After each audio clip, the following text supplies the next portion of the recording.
Well, John's right. Housing is better, but we're still 39,000 permits shy of where we were in 2005. So for all of you people that work in cities and counties and jurisdictions, please don't raise your fees. We're not ready for that yet. But it is better, although it's better in real localized places. It's really a tale of two markets for us in Southern Cal, and I watch over all of Southern Cal. There's the coastal region of California, and then there's the inland region. Coastal is very strong right now from San Diego all the way through LA until you get to the northern part. And then Inland Empire, where the commuter zones are from the coast, a lot of people are getting priced out of those coastal properties and they're coming to markets in the Inland Empire that are the closest commute zones. So Chino Hills, Ontario, Rancho Cucamonga, all of those areas, even Temecula, southern French Valley, are starting to see a little health from the commuter corridor because people are getting priced out of San Diego County, priced out of Orange County, priced out of LA County. So the commuter corridors are really coming together. The thing that I like to tell people is our business is very simple to understand. All of our clients who buy homes from us drive to affordability. And so everybody drives to where they can afford. The challenge has been to give products in each market we build in that will allow buyers to afford a house. So we have diversified our product holdings. This is what we're doing in Murrieta right now. This is a home that actually hits the FHA limits. And for those of you who don't know, FHA is a huge driver of first-time home buyers. I don't know if John's ever discussed that with you, but the government-insured loan programs of VA and FHA really drive a lot of affordability in the Inland Empire.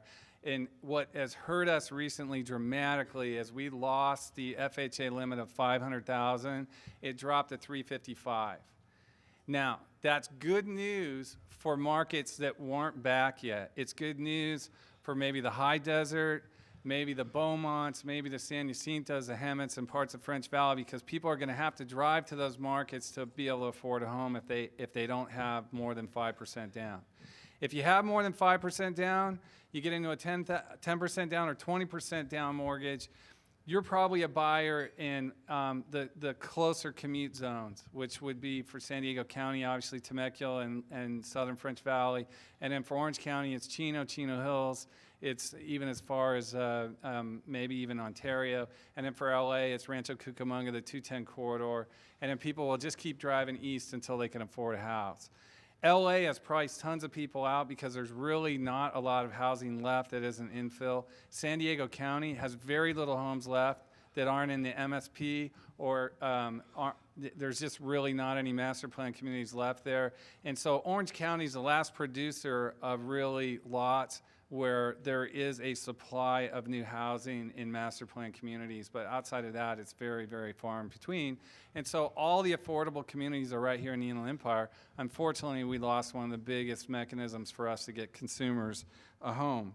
That doesn't mean the market stopped. The market slowed in Q4. It slowed in all our government employment centers. And that was in the high desert in Antelope Valley. That was in, believe it or not, Inland Empire is a very big government employee sector. Not because of reality, it was because of fear. When the government shut down, we had a lot of people just wait to see what was going to happen. And unfortunately, that, where John shows you, it came down, pricing came down a little bit in Q4. And it's starting to show a little life in the spring now because I think people are starting to believe the government's not going to shut down. But that was one burp. The other thing is we went up really too fast. We went up like 25 to 35% in 12 months. As a home builder for 35 years, when I see that happen, I begin to sell my stock and go to cash and put it in the bank because I know we're going to hit what they call a bubble.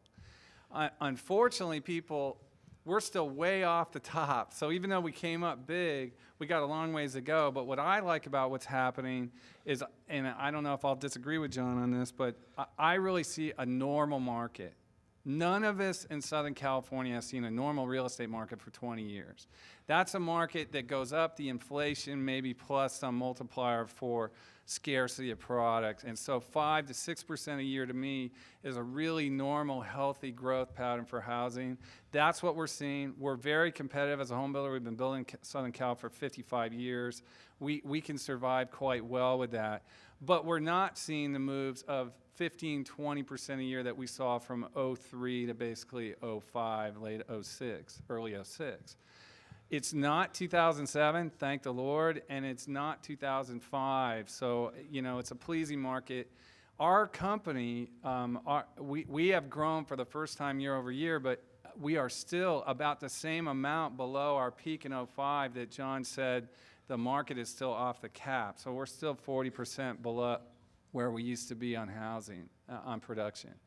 So how are we going to compete with what the government's done and what generally the mortgage business has done is we're going to do it through products.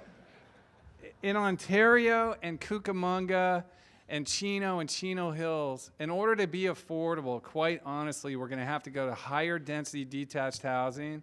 So if you go to our Parkside communities or anything we're doing very small lot, high density, single family detached homes. The reason we're single family detached homes is people can get an FHA loan if it's a detached condo. If it's an attached condo, only half those consumers can get an FHA loan in that particular project because they only give 50% on condos. We will also start to do some attached. We're looking at doing some attached. Now, don't think you're going to get your 50 to the acre stuff you're hoping to hit your CEQA with. This is attached 2-story duplexes, 15 to the acre stuff that's affordable, that's reasonable. That's what we're going to do in the Inland Empire. In Temecula, we unlocked an asset that we have loved for 20 years, Royal Paw Ranch. We were able to buy lots there. We're selling homes in the high 400s there. Believe it or not, we've hit kind of a pricing top, and once you get to 500,000 in most of the communities in the Inland Empire, it really changes your demographic of who your buyer is. Remember, 20% of our households can still not afford to buy a house. That's a lot of people that got sucked out of the market. And then when we lost the FHA limits, I would challenge John to research this, but I would bet that's another big population group that can no longer afford in the close and commuter zones of Inland Empire, and they're going to have to drive. In Los Angeles and Orange County, to get affordable, in Fullerton, we've gone with an 18 to 20 to the unit. But one thing we've introduced here is I'm going to be 53 on Monday. 70,000 Americans are going to retire over the next 20 years. And guess what? They're going to have to move down and move into housing they like. So what we are building is homes with elevators and stacked flats. And we're doing that in Los Angeles. We're going to do that in Orange County. But believe it or not, a lot of people want to live like a single story, but they're not going to want a huge lot and a big dollar amount monthly. And so we're going to attach products that will accommodate the retired buyers. Our project in Playa Vista, this is a 3-story single family detached home that's about 14 to the acre, and it comes with an elevator. Most of our buyers here are moving down from Venice, Manhattan Beach, and Santa Monica because they can transfer their Prop 13 tax basis to our house, because once you're 55, you get to do that once in your life. And so what people are doing is they're selling their house that needs to be remodeled in those high rent districts they bought 30 years ago. They're coming to Playa Vista where they can park their car and walk and do everything they need to do. And it's a really good design community where you got grocery stores and movie theaters, and you just don't have to leave, and you don't have to get on the 405. So a lot of our buyers are move-down buyers here. Foreign national buyers are a big deal. They are here in the Inland Empire big time. They love school districts. So if you are in a city where your schools are ranked a 9 or a 10, you're going to get a lot of foreign national buyers. The great thing about those buyers is they pay cash and they spend money in your communities, and they do great things, and they help us create jobs because we keep building. The bad thing about it is it can drive prices up more than you'd like to see, but at the end of the day, we're doing 3 things to survive. We're building product to accommodate affordability in California. It was really difficult. We really don't like Mello-Roos as much anymore. Most buyers are very grumpy about Mello-Roos. And the reason they are is the bond rates are higher than the mortgage rates. Okay, so it's actually more effective for us to put the cost of the infrastructure in the house because the buyer can rent the money cheaper than we can float a bond in most places.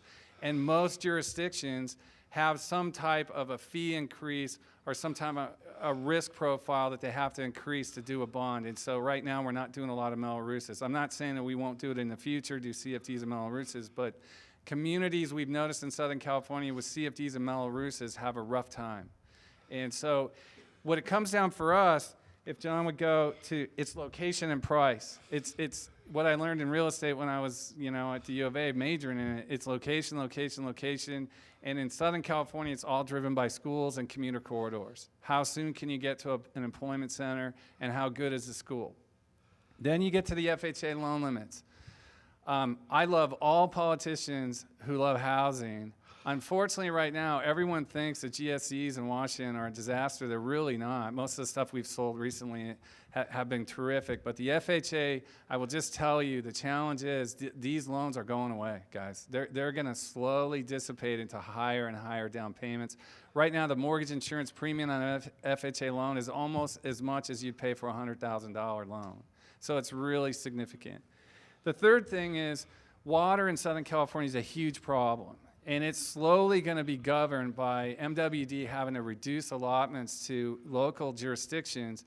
And so what we're doing in the industry is trying to reduce our impacts on water. So all of our new housing is EPA Water Sense certified. All of it is the low water using plant pallets. And we now have a home that will actually use recycled water from the home and water the plants. That should reduce the water usage for a typical home almost 80%. The cost of those products is really expensive right now, but we also are using solar standard in a lot of places because in order for us to compete with resale that's below the cost of replacement in about 80% of the cities we work in, we have to have a total cost of ownership that's in line with us. So that's what we do. One more. Trade partners. Yeah, see, our trade partners read the Wall Street Journal and they read the Los Angeles Times and they see that the market's getting better, so they jack their prices up. And consequently, we have suffered from a big inflator on costs. And so we have had to spend a lot of time with our trade partners educating them that we're not at 05 levels here, and our company really needs them to continue to work on their cost structures, and we coach them a lot. But without the trade partners, it's really tough. The other problem we have, how many of your children in here are telling you they want to be a plumber when they grow up? That was my one question for you. How's the labor supply? It is horrific. Getting labor that is qualified and that really wants to be in that job is very difficult in Southern Cal. Nobody is raising a tradesperson right now. So our trades are having a hard time getting qualified labor, and a lot of labor we were using, guess what they're doing right now? Logistics. I call all the superintendents to hire them back. They go, nope, I am now driving a truck. My life is good. I know I won't get laid off in 6 years. I'm good. I'm not coming back. And I'm hearing that a lot. So the labor force has chosen alternatives. It's hard to get qualified labor. And then getting a number, if you get any kind of production going on a project, it's really difficult to draw them into here because the cost in Southern Cal to live is very expensive. So a lot of our labor lives far away and has to commute a long way to work for us. So I would implore you that there's nothing wrong with kids who want to go into trades. They'll make a great living. Not everybody can be a doctor or a scientist, but unfortunately in these high rent districts, most of the families are college educated, especially on the coast, and we have a really difficult time. I mean, we are bringing labor to Playa Vista, which is down in Marina del Rey, all the way from the deep into the Inland Empire. So, those guys are commuting 3 hours each way to go to work. Thank you so very much, Steve Ruffner from KB Homes.